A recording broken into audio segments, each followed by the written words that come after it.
And welcome back to Bitcoin Advisors channel. My name is Chris, bringing it to you here from Westlake Village, California. Happy Friday.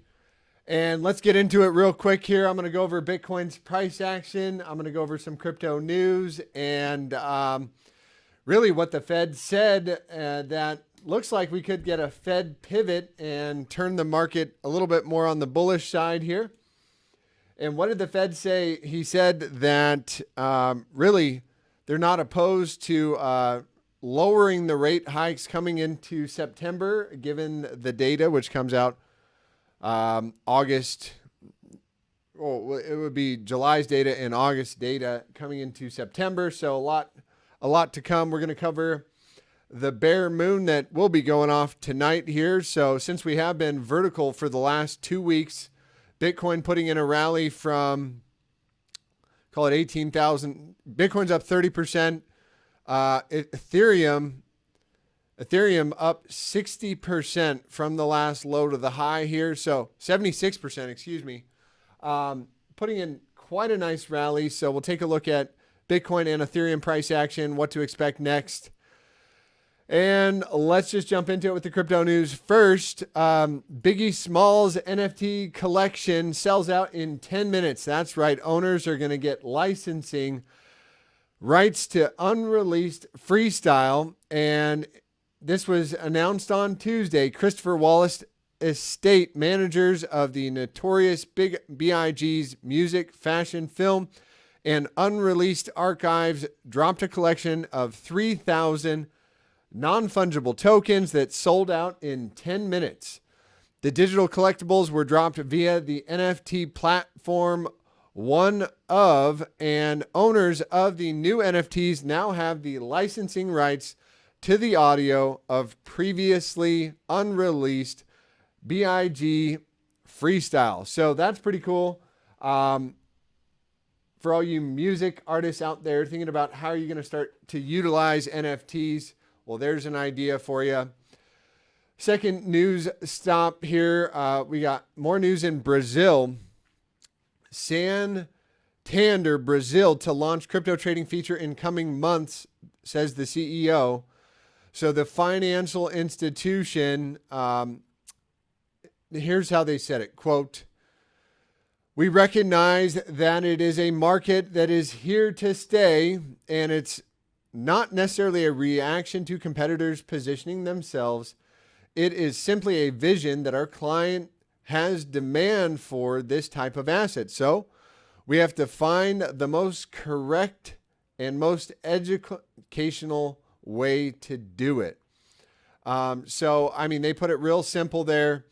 And yeah, there's more demand for it, demand for that asset. It's not only coming from South America, we got companies in the UAE and the United States, banks offering crypto. So several non-crypto financial companies have announced or started operating crypto ventures in Brazil recently. In July, Brazilian fintech PicPay announced it plans to launch a crypto exchange and a Brazilian real-time stablecoin in 2022. So, again, this is more bullish news, I'd say, for the market. And lastly, City of Miami to launch 5,000 Ethereum NFTs with Time, Mastercard, and Salesforce. So the City of Miami's mayor, Francis X. Suarez, shared the plans Thursday to release 5,000 Ethereum NFTs later this year.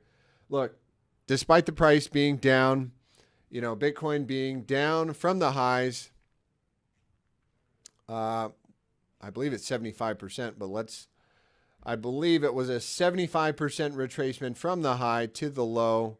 Yep, 75%, 74 and a quarter, whatever you want to call it. Close enough is close enough.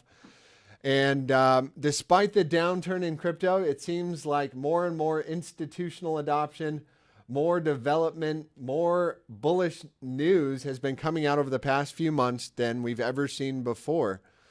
So that a bit of a contrarian view. So let's jump into the price action here. And what do we got on the daily time frame? First thing I will note, first thing I look at is NASDAQ. What is NASDAQ doing?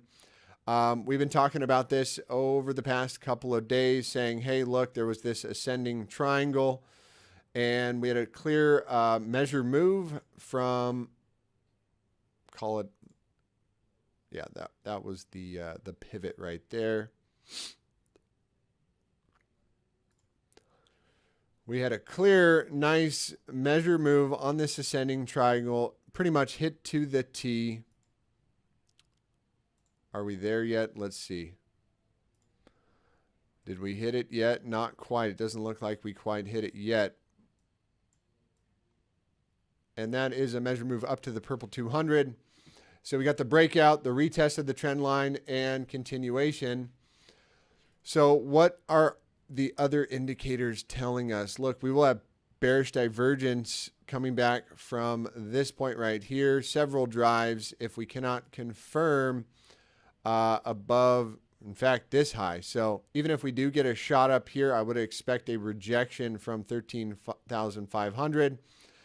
A strong one at that. So NASDAQ still looking a little bit topsy-turvy here. Let's take a look at the weekly close for anywhere above the yellow 21 is going to look bullish for continuation next week. You got Stokes crossing up, volatility ticking up, and we're getting out of the bearish control zone. So it does look like that measure move wants to get hit.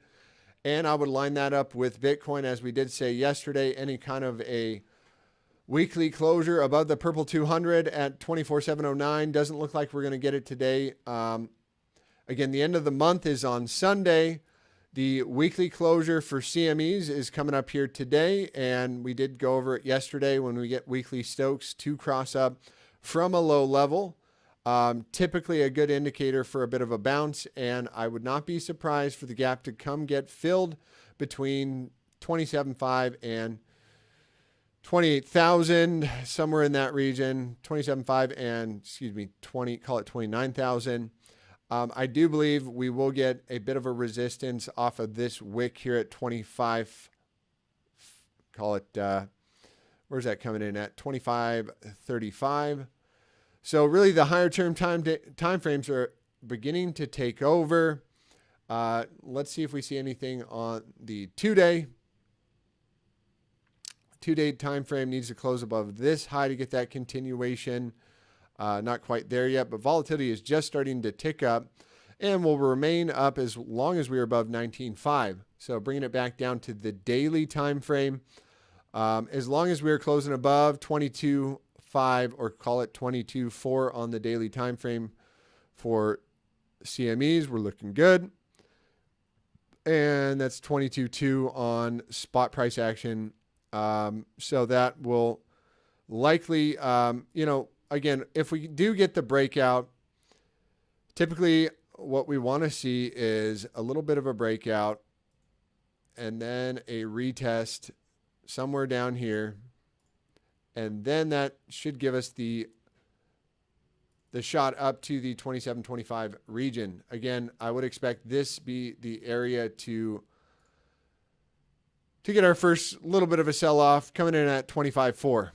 Okay, let's take a look at Ethereum. Now, if we do start closing back below 22, call it 22.2 or 22,000, that'll look good for probably a retest of the lows here at 20,700. And then a small bounce and probably a little bit continuation from there. I would say that's still in the cards, but as long as we're closing above 23,200 right now, we are looking good as well on the daily time frame. We just don't want to see the daily Stokes turn back down. The 12-hour is up and atom, and that was a good cross up there. That was a good good one to be watching, and we bounced kind of off this silver cross right there. So it looks like that purple 200 is kind of in play here on the 12-hour and on the daily. No, not on the daily. Excuse me. That's for CMEs. Nope. That's not for CMEs. I'll take that back. So again, that's wrapping it up for Bitcoin.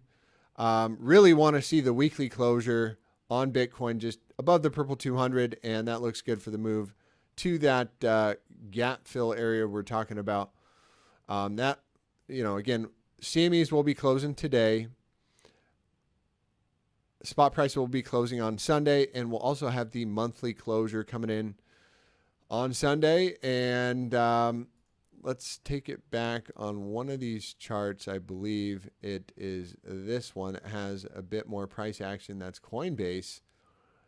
The green 55 is coming in right here, and that could open us up for a backfill and a bit of a bear moon signal, which I'll throw that up just for kicks and giggles. I don't trade off of this.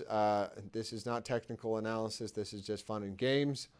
But the people who do believe in the moon cycles out there, we will sure give it a test here and track it over the next few days, because we're going to get the moon signal right here, moon phases.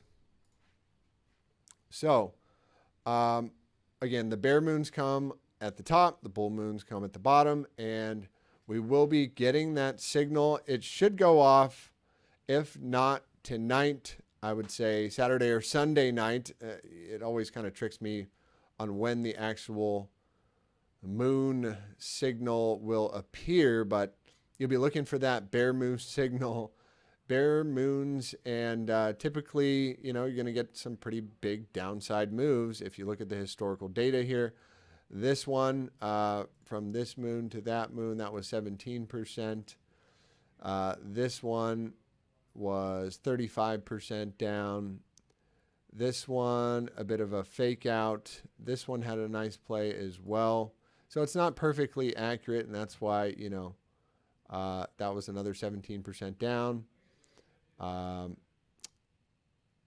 From here, 17% down. It looks like 17% is the magical number. This one, a bit of a fake out here. Would have flashed there, would have gone up, and then back down. So in light of what's going on right now in the markets, I don't know how much I trust it, but a easy way to manage risk would be, you know, putting your short in and then looking for, as long as Bitcoin doesn't take out the prior daily high, which is going to be somewhere right here at 24,473. And this is a doji candle. If we close anywhere today like this, that's a sign of indecision. We're not back in the bullish control zone. Volatility is low. So we will cross down below 23,214, and that could easily happen over the weekend. So be on the lookout for that. Okay, getting into Ethereum, the more bullish of the two, the asset that has been leading this market. I'm going to take off the moon signals.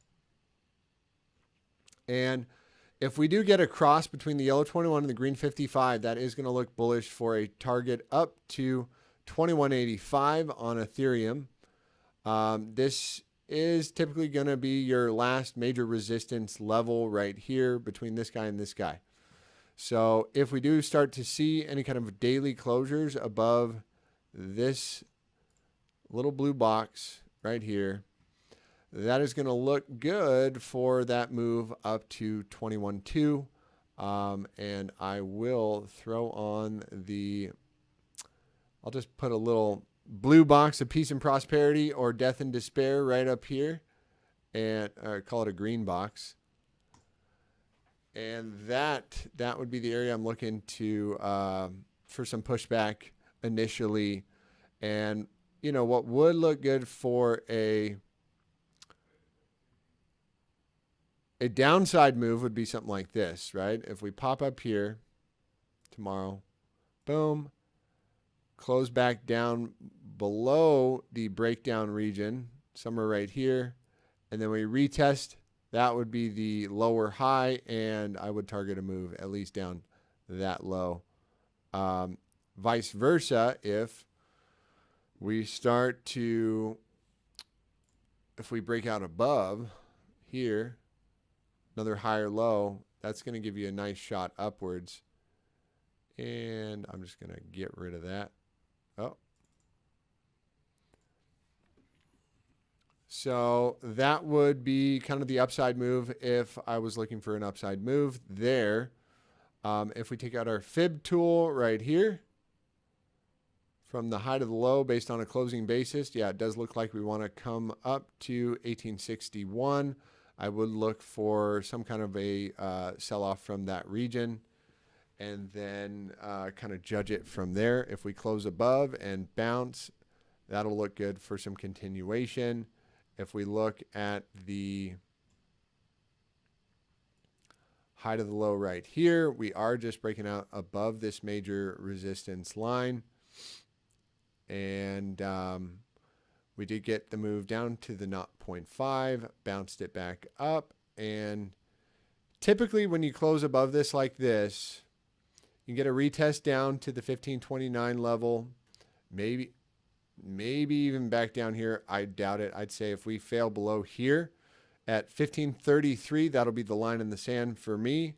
That will look good for a bit of a downside move and a confirmation on the bare moons.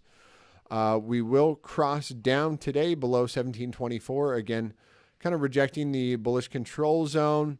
But as long as we are grinding up against this bullish control zone, typically that is a sign that we're going to get some more bullish action. Another one to keep your eyes on is this guy, Ethereum Classic. Ethereum Classic, what did we do here? Up 200%. So maybe Vitalik Buterin kind of leading the way, calling it out, saying this is the best POW system. And when we go from, you know, proof of work to proof of stake in September on Ethereum's network, this one is supposed to take over for all the people that want to stay on proof of work, or as the system is migrating, they want to shift over to the classic version of Ethereum. Well, that's why there is some bullish action going on here. So how would I look at this guy and say, hey, you know, rally's over, or rally is going to continue onwards and upwards? And this would be it from the low to the high on the daily time frame.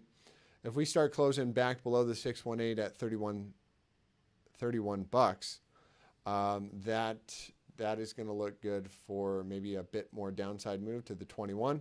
If we do get back down below the 21, that's where I'd call it a failure and probably going to head back down. Otherwise, let's do a bullish retracement on this guy from the low to the high. And it's perfectly okay. This is kind of your classic first buying opportunity. And yeah, that line in the sand coming in at 618, that's the 382 on a bullish retracement. If we get back below there, that is confirmation of a bull trap. And I don't actually think that's what is happening. So my next target on this guy is going to be $58.93. Call it $59. And that will be right in line with this high over here coming in at 60 bucks. And yeah, that would be, you know, several drives of bearish divergence. So if we can't take out $60, then, you know, probably going to be a bit of a failed rally on good old Ethereum Classic. All right, that's it for today, guys. Hope you enjoyed. If you did, like and subscribe. Post a comment in below, down below, if you want to see any other coins covered. And I'd be happy to do that. Thanks and have a blessed day. Take care.